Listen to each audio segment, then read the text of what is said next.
성도 여러분, 가을이 무르익어가는 10월 12일 주일입니다.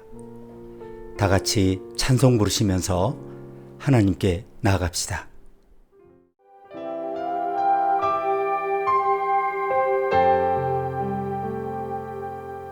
내 마음속 전부를 다시는 주님, 나 당신께 숨길 것 하나 없네. 주보좌 앞에 나아가 다 아뢰니 모든 근심과 슬픔 사라지네. 주 내 맘에 늘 계시고 나 주 안에 늘 거하니 이 놀라운 사랑, 그 사랑 앞에 나 나아가 목소리 높여 찬양 드리네. 주 내 맘에 늘 계시고 나 주 안에 늘 거하니 이 놀라운 사랑, 그 사랑 앞에 나 나아가 목소리 높여 찬양 드리네. 주 내 맘에 늘 계시고 나 주 안에 늘 거하니 이 놀라운 사랑, 그 사랑 앞에 나 나아가 목소리 높여 찬양 드리네. 주네 보좌 앞에 나 나아가 경배 드리네.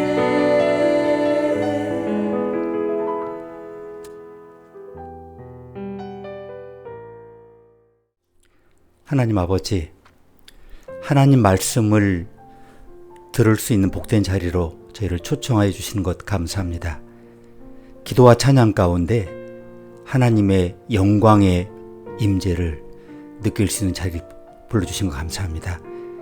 특별히 하나님 말씀을 받는 자리인데 하늘의 유산을, 하늘의 보화를 받아 우리의 모든 어려운 순간에 꺼내 사용할 수 있도록 집중해서 이 말씀을 꺼내 쓸 수 있는 비번을 잘 기억할 수 있도록 우리를 각성하여 주시기를 기도합니다.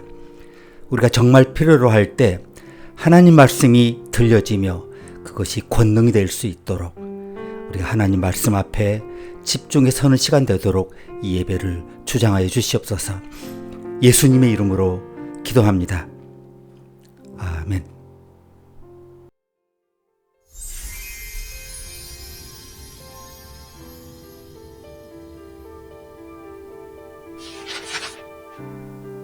남의 하인을 판단하는 너는 누구뇨? 그 서 있는 것이나 넘어지는 것이 제 주인에게 있음에 저가 세움을 받으리니 이는 저를 세우시는 권능이 주께 있음이니라. 우리가 살아도 주를 위하여 살고 죽어도 주를 위하여 죽나니 그러므로 사나 죽으나 우리가 주의 것이로라. 내가 어찌하여 내 형제를 판단하느뇨? 어찌하여 내 형제를 업신여기느뇨? 우리가 다 하나님의 심판대 앞에 서리라. 그런즉 우리가 다시는 서로 판단하지 말고 도리어 부딪힐 것이나 거칠 것으로 형제 앞에 두지 아니할 것을 주의하라. 만일 식물을 인하여 내 형제가 근심하게 되면 이는 내가 사랑으로 행치 아니함이라. 그리스도께서 대신하여 죽으신 형제를 내 식물로 망하게 하지 말라. 하나님의 나라는 먹는 것과 마시는 것이 아니요 오직 성령 안에서 의와 평강과 희락이라. 이러므로 우리가 화평의 일과 서로 덕을 세우는 일을 힘쓰나니 식물을 인하여 하나님의 사업을 무너지게 말라. 만물이 다 정화돼 거리낌으로 먹는 사람에게는 악하니라. 고기도 먹지 아니하고 포도주도 마시지 아니하고 무엇이든지 내 형제로 거리끼게 하는 일을 아니함이 아름다우니라. 이제 인내와 안위의 하나님이 너희로 그리스도 예수를 본받아 서로 뜻이 같게 하여 주사 한 마음과 한 입으로 하나님 곧 우리 주 예수 그리스도의 아버지께 영광을 돌리게 하려 하노라. 소망의 하나님이 모든 기쁨과 평강을 믿음 안에서 너희에게 충만케 하사 성령의 능력으로 소망이 넘치게 하시기를 원하노라.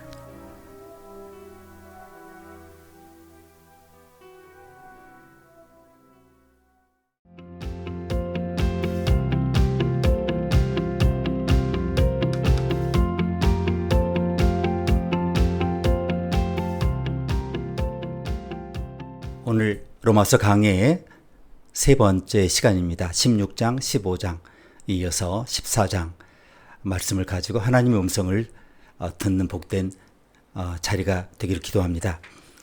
교회는 우리가 주일 예배 때 늘 느끼듯이 기도와 찬양 가운데 서로를 보면 빛나는 얼굴 하고 있죠.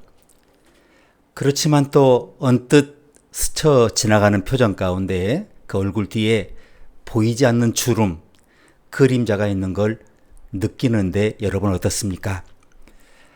겉으로 드러나는 말다툼이 있기도 하죠. 예배 방식의 차이 때문에 불편할 수도 있습니다.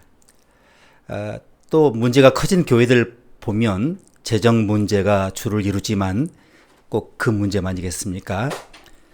마음 깊은 곳에 자리 잡은 불신과 또 두려움이 있는 게 사실인 것 같아요. 마을 언덕 위에 오래된 오두막이 있다고 한번 생각해 보시기 바랍니다.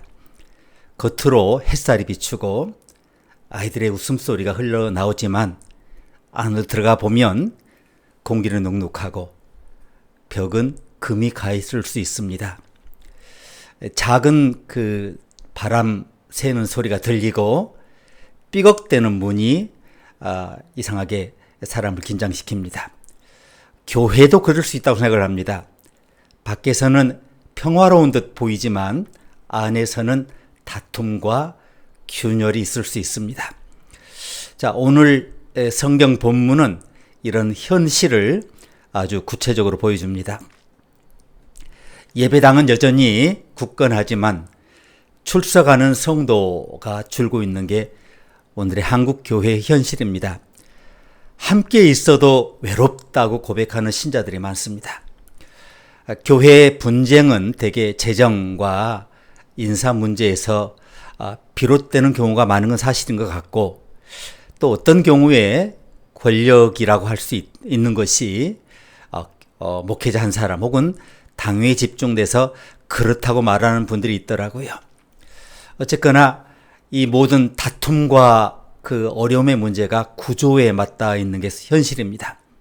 신학자들은 세속화, 고령화, 세대 간 단절이 교회를 더 악화시키고 있다라고 주장합니다. 이게 단지 겉모습의 문제가 아닌 것이 우리를 긴장하게 만듭니다.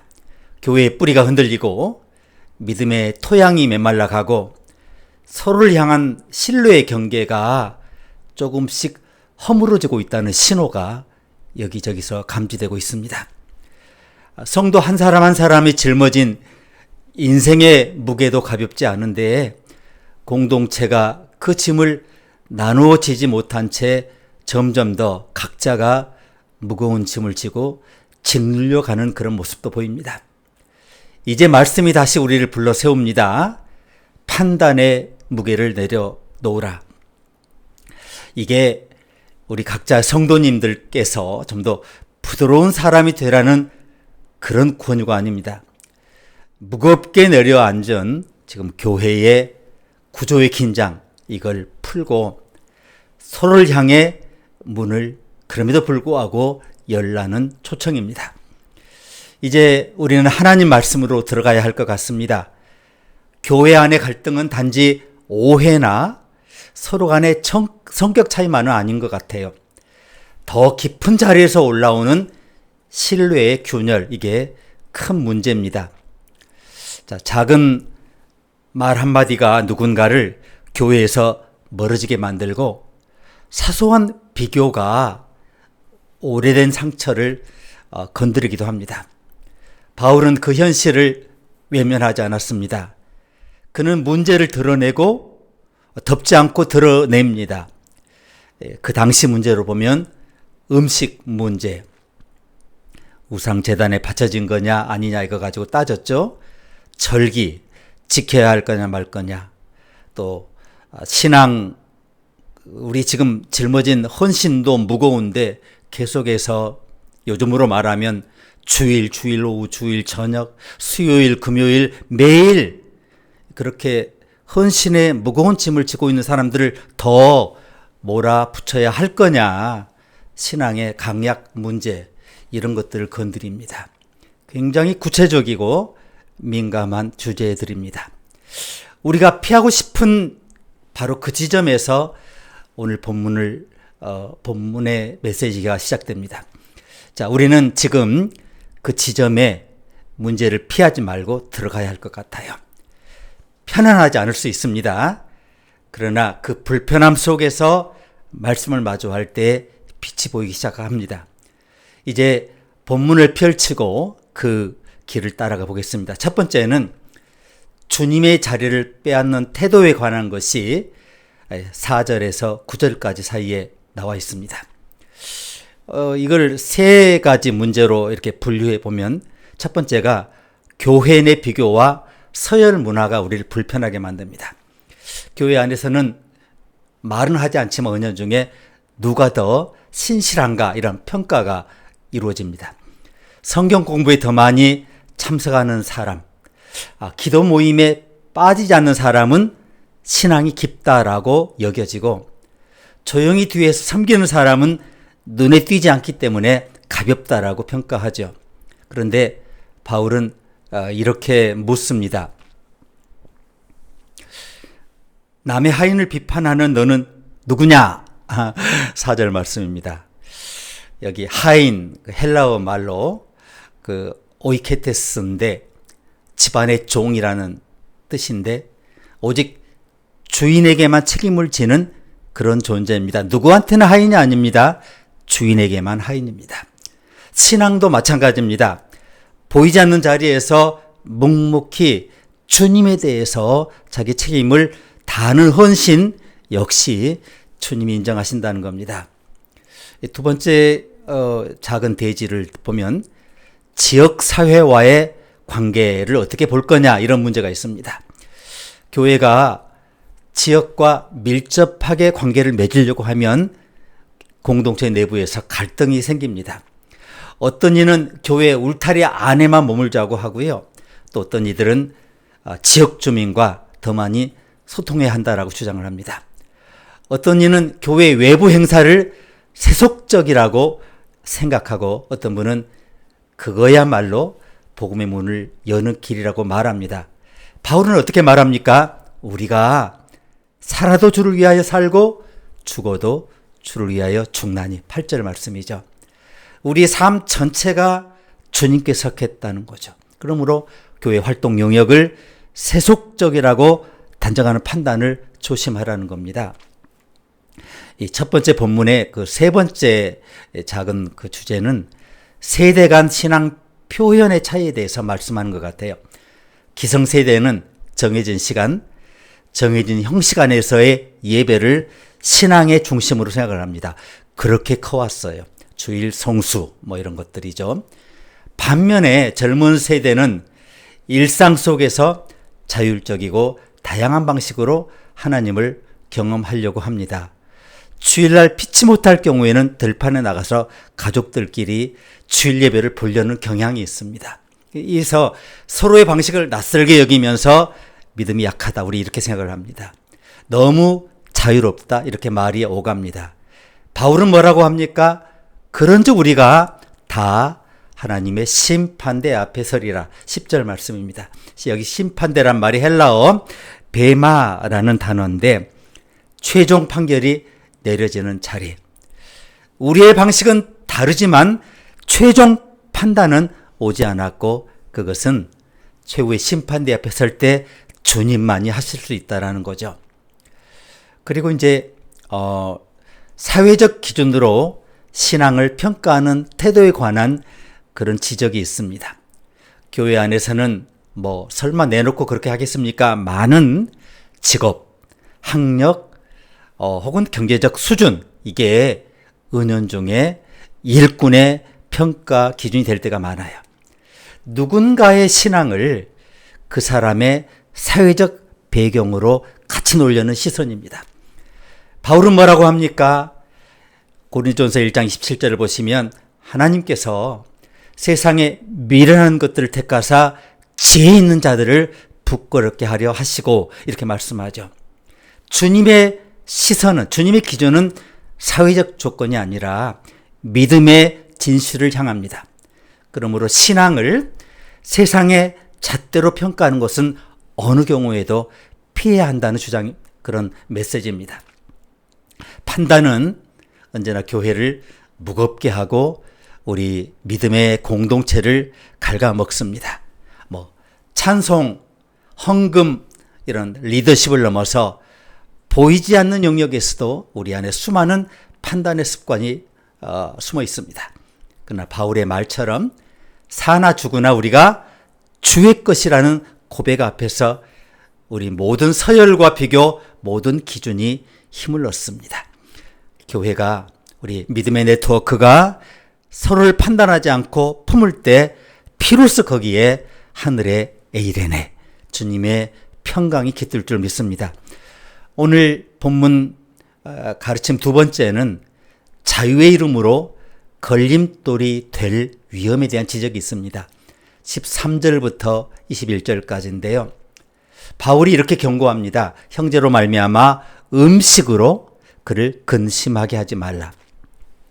여기 근심이란 한국어로 번역된 헬라어는 리페오인데 이게 단순한 불편이 아니에요. 마음을 무겁게 짓누르는 것, 거의 강박적인 것, 그리고 깊은 슬픔에 빠지게 하는 것, 우울증에 빠지게 할 그런 의미로 쓰입니다. 제자들이 예수님의 죽음을 두고 근심했다라고 할 때 근심이 강박적이고 우울증적이었습니다. 단순한 생활의 불편함이 아니라 신앙 전체가 흔들릴 내적 고통을 가리킵니다. 바울의 말은 작은 자유 하나가 다른 이의 믿음을 심각하게 흔들 수 있다. 강박을 줄 수 있고 우울하게 할 수 있다는 경고를 우리에게 주십니다. 이어지는 말씀도 주목할 만한데 20절 말씀, 그런즉 음식으로 말미암아 하나님의 사업을 무너지게 하지 말라. 여기 무너지다라는 동사가 카탈리오인데 이게 건물을 해체하거나 여관에서 여행객이 짐을 막 풀어 해치는 그런 뜻입니다. 그러니까 약간의 흔들림이 아니라 건축물이 허물어지는 그런 강력한 그 파괴의 이미지를 담고 있습니다. 바울은 어떤 개인의 자유가 방종할 때 공동체 전체를, 믿음의 네트워크 전체를 붕괴시킬 수 있음을 강력하게 경고합니다. 바울은 이 자유의 남용을 스칸달론이라고 규정하는데, 스칸달론, 여기 13절 말씀 보시면, 그런즉 우리가 다시는 서로 비판하지 말고 도리어 부딪힐 것이나 거칠 것이 형제 앞에 두지 않도록 주의하라. 이게 거칠 것, 이게 스칸달론이에요. 이게 동물 잡는 발판을 의미합니다. 누군가 밟는 순간 무슨 일이 생겨요? 발이 걸려 넘어지게 되고 그가 불구가 될 수 있어요. 바울은 자유가 그리스도의 사랑으로 조절되지 않으면 이게 형제를 넘어뜨릴 뿐 아니라 영적 불구를 만들 수 있다라고 경고하는 겁니다. 이제 이 주석을 오늘 교회 현실과 연결해 보겠습니다. 예를 들어 새벽 예배에 참석 못하는 청년이 있다고 합니다. 자, 어떤 청년은 야근을 마치고 겨우 주일 예배만 지킵니다. 그런데 교회 안에서 새벽 예배가 성도의 기본인데 왜 나오지 않느냐는 말을 들어요. 왜냐하면 주일은 꾸준히 참석을 하니까. 그 순간 이 청년은 이게 단순한 충고가 아니라 신앙의 자격을 의심받는 무게를 느껴요. 마음이 깊이 눌리고 스스로 나는 부족한 신자인가 자책하게 됩니다. 이게 헬라어 단어 리페오, 근심의 뜻입니다. 굉장히 아픔이 배어있는 단어예요. 작은 말 한마디가 신앙의 뿌리를 흔들 수 있다는 거예요. 또한 헌금과 봉사로 신앙을 평가받는 성도에 대한 얘기를 한번 예를 들어봅니다. 어떤 집사님은 경제적으로 정말 넉넉하지 않아요. 11조를 드릴 때마다 마음이 무거워요. 다른 봉사도 건강 문제로 자주 빠질 수밖에 없어요. 근데 교회 안에서 헌신이 부족하다는 시선이 따라와요. 이 시선은 이 집사님의 작은 헌신마저 그냥 무장해제를 시키면서 이 에클레시아, 우리 공동체에 대한 신뢰를 무너뜨려요. 이게 바로 카탈리오, 무너진다라는 그것의 그 위험성입니다. 하나님의 공동체가, 이 에클레시아가 부름받은 사람들의 이 모임이 자유의 남용으로 쉽게 무너질 수 있다라고 하는 거죠. 또한 무심한 비교와 비난의 말이 있을 수 있는데, 교제 시간에 다른 교회 청년들은 더 열심인데 우리 교회 청년들은 왜 이렇게 미지근하냐, 이런 말들을 가볍게 하죠. 혹은 저 사람은 아직도 성경 통독을 못했네, 이런 속삭임이 들립니다. 이런 말을 듣는 사람들은 그냥 자기가 작아 보여요. 위축돼요. 신앙의 길 안에서 발이 걸려 넘어지게 돼요. 바울이 말한 스칸달론, 아까 거칠 것, 남을 거칠게 하는 거죠. 남에게 덫과 함정이 되는 말이죠. 바로 그 순간이 자유로운 평가와 비교가 형제 믿음을 파괴하는 거칠 것이 된다는 얘기예요. 바울의 논리는 정말 단순합니다. 자유 자체는 문제가 아니에요. 그런데 자유가 그리스도의 사랑을 놓칠 때 큰 문제가 된다는 겁니다. 그래서 이렇게 고백하는 거죠. 우리가 살아도 주를 위하여, 죽어도 주를 위하여 죽나니 그러므로 사나 죽으나 우리가 주의 것이로다. 여기 주의 것이다라는 표현이 정말 강력합니다. 큐리오 에스멘. 문법적으로 소유를 나타내는 속격, 주의, 그 존재동사 뭐뭐이다 라 결합돼서 단순한 소속이 아니라, 이다라는 동사가 뭡니까? A는 B다. 동격의 의미 아닙니까? 존재가 전적으로 그리스도께, 예수께 속해 있다라고 하는 것을 선언하는 거죠. 내 권리와 내 자유가 내 것이 아니라 주님께 속했다라고 아주 명료하게 선언하는 겁니다. 오늘 본문 가르침 세 번째는 그럼에도 불구하고 이런 차이 속에서 함께 울릴 수 있는 찬양에 관한 건데, 5절에서 7절 짧은 구절 속에 등장합니다. 바울은 이 에클레시아의 목표를 이렇게 말합니다. 한 마음과 한 입으로 하나님 곧 우리 주 예수 그리스도의 아버지께 영광을 돌리게 하라. 15장 6절입니다. 여기서 한 마음 이렇게 번역된 단어는 헬라어 호모티마돈. 이 단어는 모두가 똑같아지는 획일성의 의미가 아니에요. 서로 다르지만 하나님을 향한다는 점에서 하나라고 하는 조화로운 한 마음을 말합니다. 이게 마치 합창단에서 다양한 악기가 다른 굵은 둔탁한 소리를 내지만 쥐자의 손길 아래 아름답게 하모니를 이루는 것과 똑같아요. 오늘 한국교회 안에 이 말씀이 정말 필요한 것 같아요. 젊은 세대는 새로운 예배, 디지털 사역 안에서 하나님 만나고 싶어 하죠. 화면이 크게 뜨고 화면을 통해 찬양 부르고 손뼉을 치고 몸으로 반응하는 자유로움 안에서 하나님을 경험하기를 원합니다. 반대로 기성세대는 옛날 찬송가, 사박자 찬송가의 깊이 있는 가사와 차분한 예배 형식 속에서 신앙을 지켜왔기 때문에 그런 걸 소중히 여겨요. 고요함 속에서 만나는 하나님을 소중히 여겨요. 자, 이분들은 단정한 기도의 태도와 오랜 전통의 내면의 울림을 소중히 여깁니다. 문제는 이 차이가 서로를 비난하는 자리로 바뀔 때 갈등이 깊어져요. 젊은이들은 너무 낡았다고 주장하고 어른들은 너무 가볍다라고 응수하죠. 바울은 뭐라고 합니까? 하나님께 영광을 돌리는 목적 앞에서 차이가 장애물이 아니라 은혜의 재료가 된다라고 말씀합니다. 어떤 교회에서는 실제로 예배를 나눠 드려요.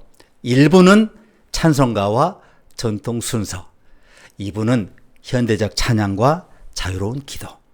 처음에는 분리처럼 보였지만 시간이 흐르면서 서로의 방식 안에서 하나님을 향한 진심이 있다는 걸 발견하게 돼요. 때때로 2부에 참석하는 청년도 1부에 가보고 1부에 참석하는 어른도 2부에 가보고 이렇게 교류가 이루어지는 거죠. 자, 또 누군가는 드럼과 기타가 어우러진 찬양 속에서 하나님께 마음을 올려드릴 수 있게 됩니다. 그래서 이런 차이가 다툼의 이유가 아니라 오히려 하나님을 향한 합창의 재료가 될 수 있다는 걸 보여줍니다.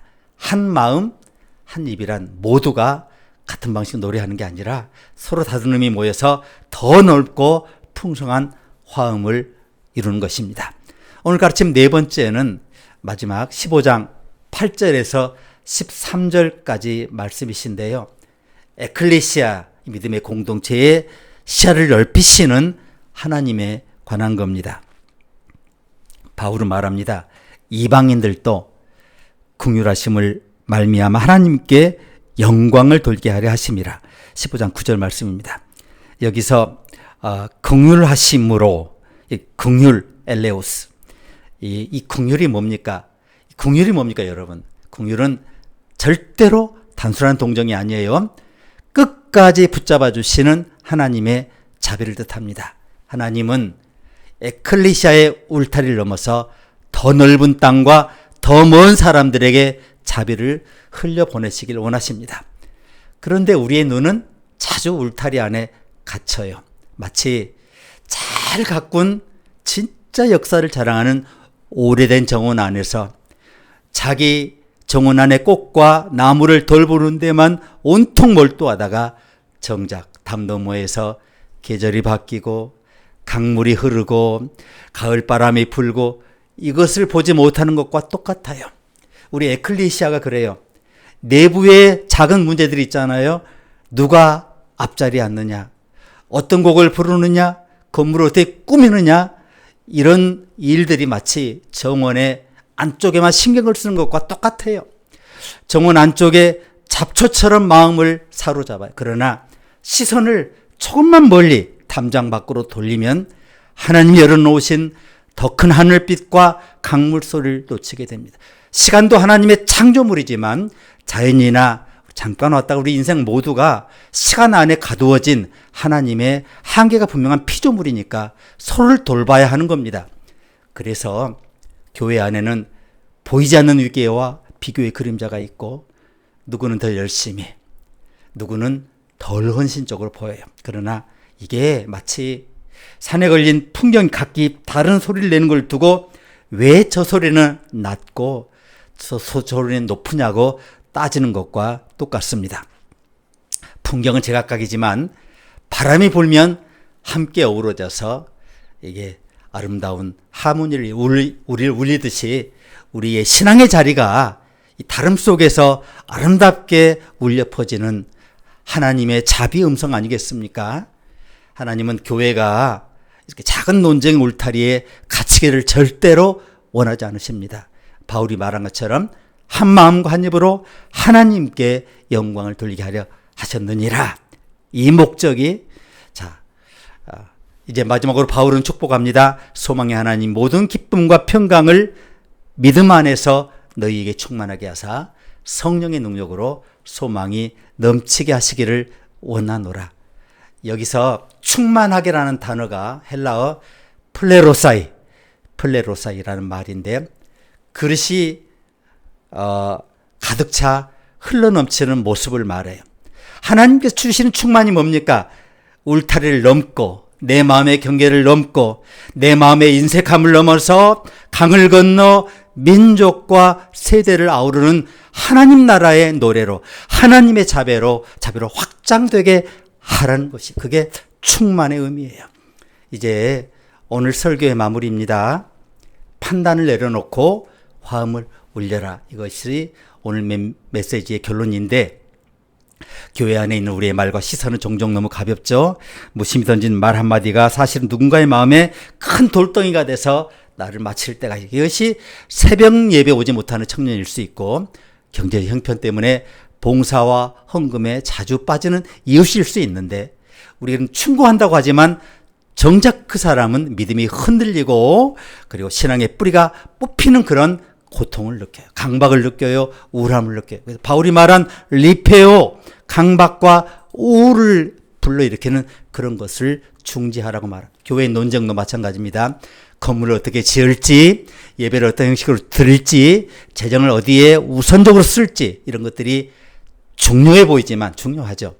하나님 나라의 큰 그림 앞에서는 다 작은 문제들입니다. 그런데 우리는 이 문제들을 붙잡고 정원의 잡초처럼 계속해서 뽑고 다투다가 정작 담장 넘어 흐르는 강물과 펼쳐진 들판을 보지를 못해. 하나님은 넓은 세상을 놓치고 있어요. 하나님은 늘 담장 너머에서 더 크고 넓은 일을 하고 계신데, 우리는 담장 안에 작은 문제에만 마음을 소모하고 에너지를 다 소모하고 있어요. 바울은 담장을 넘어 시선을 돌리라고 말하죠. 15장 6절, 한 마음과 한 입으로 하나님께 영광을 돌리게 하라. 자, 사랑하는 여러분, 우리 차이는 갈등의 씨앗이 아니라 하나님이 합창을 풍성하게 하는 재료인 줄 믿습니다. 젊은 세대가 드럼과 기타의 리듬으로 찬양할 때, 기성세대가 찬송가의 묵직한 가사로 기도할 때, 그것이 따로 울리면 불의 화음이지만 함께 울려 퍼지면 더 넓은 하모니가 될 줄 믿습니다. 마지막으로 바울은 이렇게 축복하죠. 소망의 하나님이 모든 기쁨과 평강을 믿음 안에 너희에게 충만하게 하사 성령의 능력으로 소망이 넘치게 하시기를 원하노라. 자, 빈 항아리에 생수가 가득 차 흘러넘치는 장면 같지 않습니까?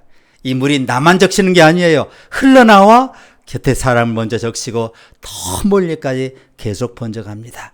우리가 판단을 멈추고 서로를 품기로 한다면 그 충만함이 흘러넘쳐 우리의 글레시아의 안과 밖을, 풍성이 온 세상을, 온 시간을, 온 대지를, 온 마음을 적시게 될 줄로 믿습니다. 하나님 아버지, 로마서 14장에 작아 보였던 로마 공동체에 주시는 말씀이 오늘 2000년의 시간을 건너뛰어 오늘 복잡한 현대 세계, 온 세상에 흩어져 사는 오늘의 성도님 각자의 마음속에 분명한 하나님의 메시지로 우리 가슴에 들려지게 하신 것을 감사합니다. 이 말씀을 우리 마음에 새겨서 모든 순간에 하나님의 뜻 가운데 잘 적용해서 하나님의 기쁨의 근원이 되게 하시고, 오늘 주신 약속대로 하나님의 충만함이, 주의 말씀을 순종할 때 우리에게 임할 그 충만함으로 우리를 적시고, 우리의 모든 부족을 적시고, 아픔을 적시고, 우리의 질병을 적시고, 흘러 내 이웃, 내 가족뿐만 아니라 온 세상을 적실 수 있도록 하나님의 은혜로 충만한 한 주, 또 그 이유가 될 수 있도록 축복하여 주시옵소서. 예수님의 이름으로 기도합니다. 아멘.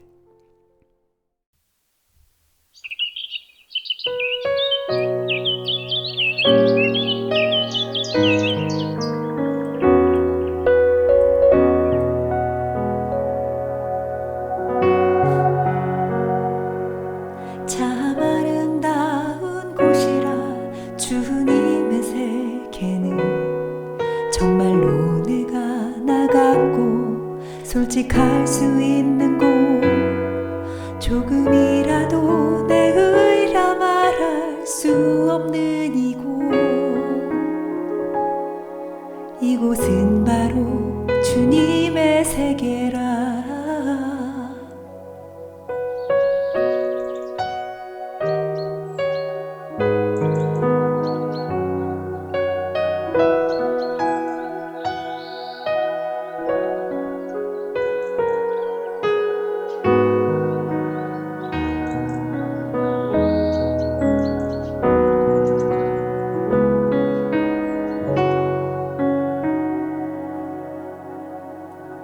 세상은 항상 말하네 그 길이 아니라고, 곱디 고운 길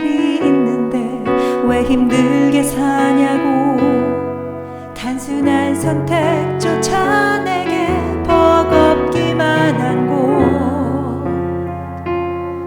그래도 나는 주님만 따르리 참 아름다워라 주님의 세계는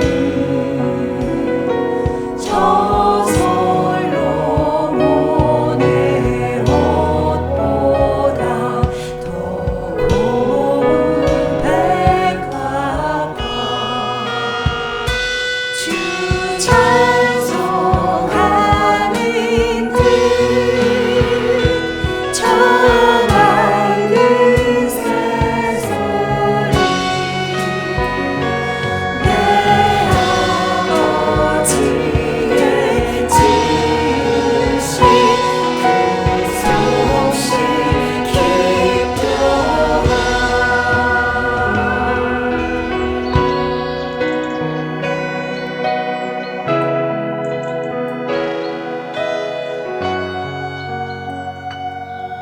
나는 계속 걸어갑니다 수없이 넘어져도 사람들의 방향과는 조금 다르다 해도 내가 가는 길이 주가 가르쳐준 길이니 이곳은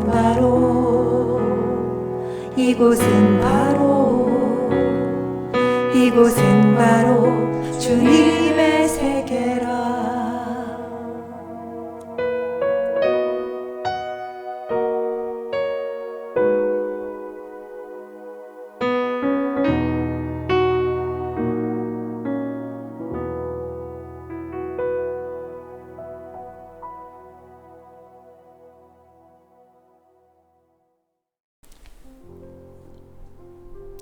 지금은 온 세상에 구세주신 우리 주 예수 그리스도의 그 충만하신 은혜와 하나님 아버지의 변함없고 끊임없인 그 사랑하심과 우리 안에서 하루 24시간 모든 순간 하나님의 음성을 들려주시고 하나님 뜻에 따라 순종하게 하시며 우리 모든 삶에서 권능을 공급하시는 성령님의 내재 교통 충만하심이 어려운 각자의 인생의 짐을 지고 또 하나님 나라의 짐을 또 기쁨으로 지면서 그것을 감사로 여기고 그것을 감내하실 뿐 아니라 그 모든 짐을 넘어 더 큰 세상의 축복이 되기로 다짐하는 자라나는 하나님 나라의 은혜의 나뭇가지가 되기로 다짐하는